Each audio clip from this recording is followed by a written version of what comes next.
Picture this.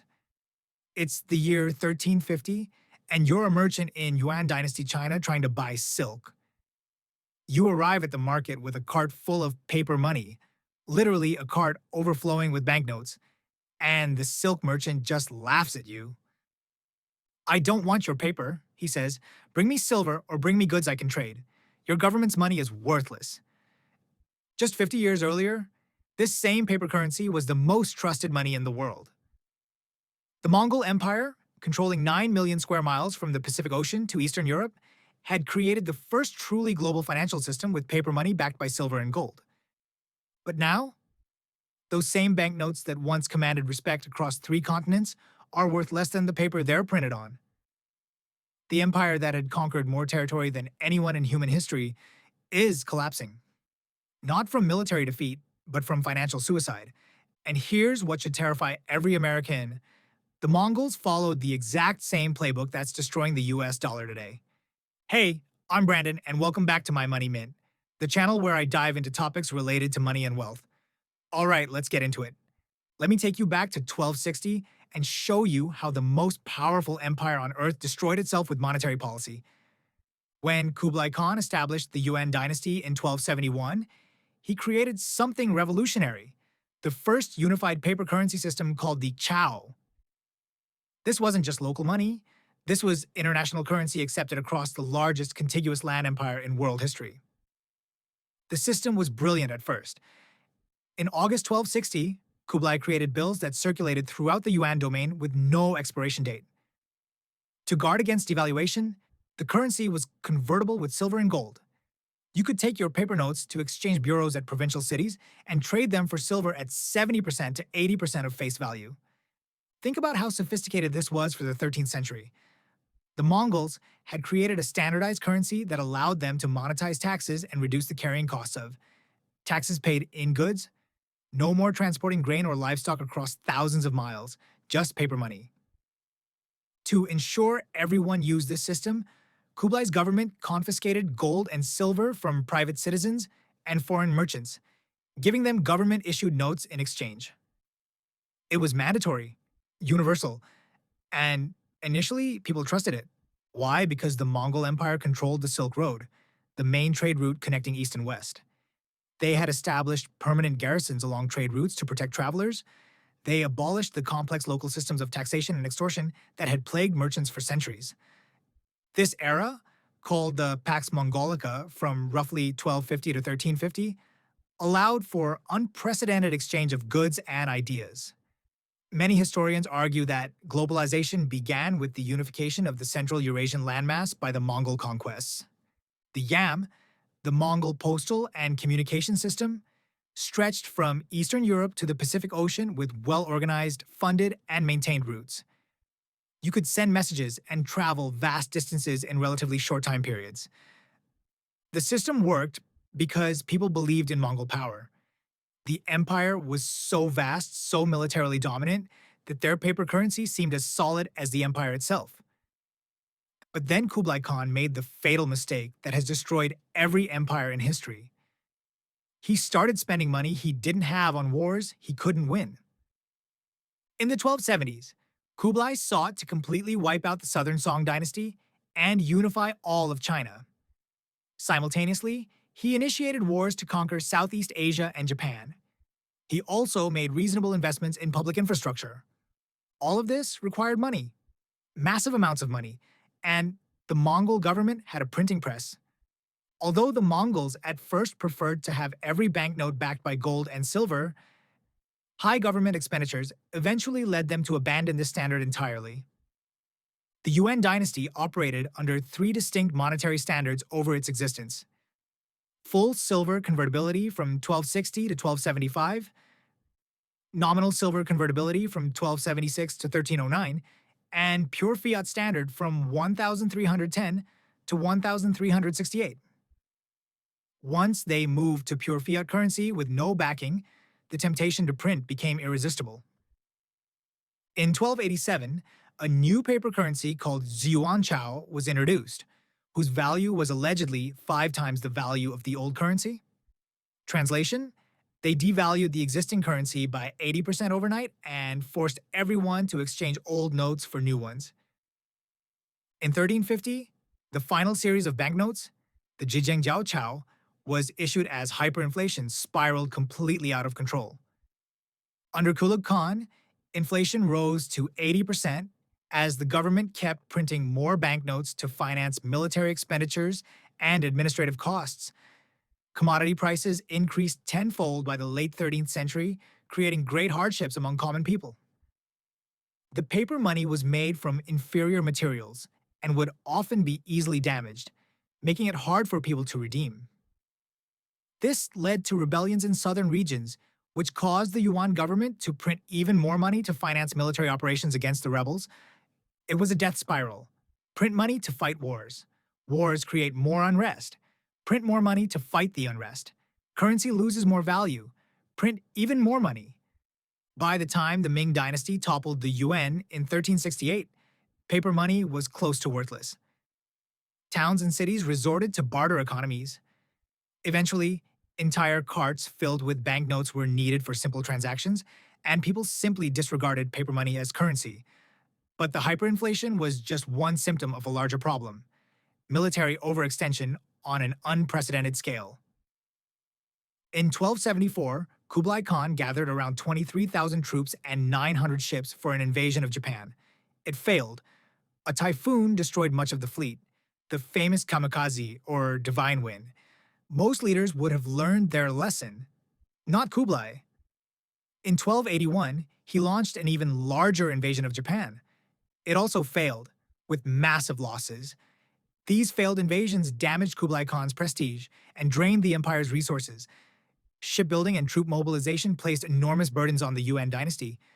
Thousands of conscripted workers died during preparations alone. But Kublai wasn't done wasting money on military disasters. 4 major military campaigns were launched against Vietnam between 1258 and 1288. The Mongols were always forced to withdraw because of adverse weather and diseases.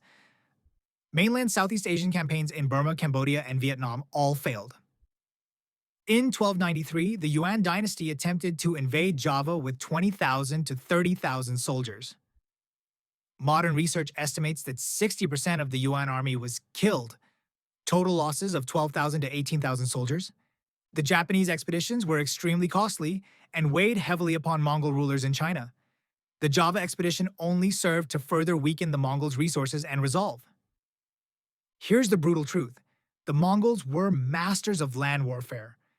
They conquered everything from Korea to Hungary using cavalry tactics that revolutionized military strategy. But they were not proficient in naval warfare. Yet Kublai kept launching expensive naval campaigns anyway, hemorrhaging resources on operations that had no chance of success. With each failed campaign, vast sums were expended and the empire was further weakened. Sound familiar? It should. While the Mongol military was bleeding money overseas, the administrative system was collapsing at home. From 1300 onward, disputes over succession weakened the central government in China. There were frequent rebellions. Many of Kublai's successors were inept, and none attained Kublai's stature.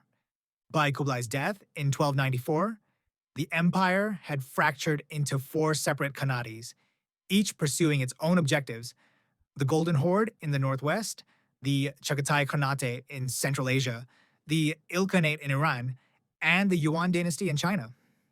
The 4 divisions each pursued their own interests and objectives. Most of the Western Khanates didn't even recognize Kublai as Great Khan. The empire existed in name only. In reality, it was 4 separate kingdoms with no central coordination. The decline of the Pax Mongolica resulted from incompetent and rivaling leaders, corruption, revolts, decadence, factional struggles, assassinations, external attacks, and disease. Regional fragmentation meant loss of central control over the currency system. Different regions started issuing their own notes. Provincial and even private agencies began issuing paper currency by the 1350s, leading to an explosion in credit and a precipitous fall in value. The standardized currency system that had been the empire's greatest strength became a chaotic mess of competing paper notes with no backing and no trust. Then came the final blow. The last Yuan ruler, Tohan Temur, reigned from 1333 to 1370, but was powerless to regulate troubles. His court's unbacked currency entered a hyperinflationary spiral. The Han Chinese people revolted due to the yuan's harsh impositions. The Red Turban Rebellion began in the 1350s. By 1368, the Yuan dynasty was overthrown by the Ming dynasty, and the Mongol rulers were driven back to the Mongolian plateau. But there was another factor that accelerated the collapse: plague. 3 waves of epidemics occurred in the last years of the Yuan dynasty: 1331 to 34, 1344 to 46, and throughout the 1350s in northern and central China. The epidemic of 1331 to 34 alone recorded a death toll of 13 million people by 1333. Some studies indicate that the Black Death, which devastated Europe in the 1340s, may have traveled from China along the trade routes of the Mongol Empire. The very trade network that had been the source of Mongol wealth became the transmission route for pandemic disease. The economic crisis preceded and worsened the plague's impact. The lack of enough gold and silver meant the public couldn't exchange currency for a fixed rate. By the 1350s, paper notes had been issued by so many different agencies that nobody knew what anything was worth anymore. When plague struck a population already devastated by hyperinflation, political chaos, and military defeats, the system simply collapsed. The Golden Horde experienced violent internal political disorder from 1359 to 1381. At the start of the 15th century, it began falling apart entirely. The Ilkhanate was the first to disintegrate, breaking up between 1335 and 1353. The empire that had controlled a quarter of the Earth's landmass simply dissolved. The trade routes fell into chaos. The Silk Road became dangerous again. The era of easy global trade ended. What happened after the collapse shows how devastating losing reserve currency status can be. The Yuan dynasty remnants retreated to the Mongolian plateau and became the Northern Yuan dynasty, surviving until conquest by the Qing dynasty in the 1630s. Centuries of reduced status and power. The decline of the Pax Mongolica resulted in a decline of eased trade between East and West due to the collapsing trade system and rivalry between Mongol princes. The globalized economy that had flourished for a century essentially ended. Regional powers filled the vacuum.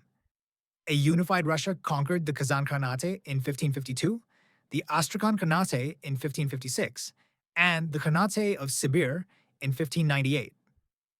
The Crimean Khanate survived until 1783, and the Kazakh Khanate until 1847, the last remnants of what had been the world's largest empire.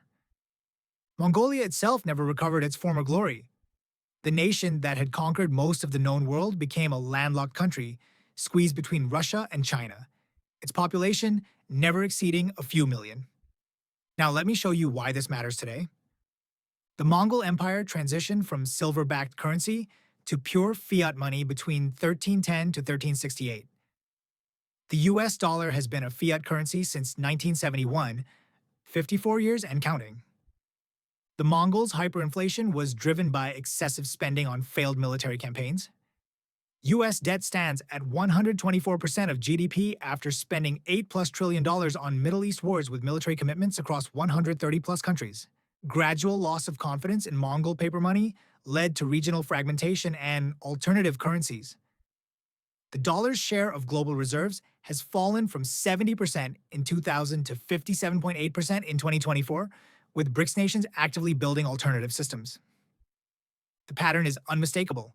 Fiat currency without backing, military overextension, mounting debt, loss of currency confidence, regional fragmentation, collapse. History doesn't repeat, but it sure as hell rhymes. Thank you for watching my Money Mint.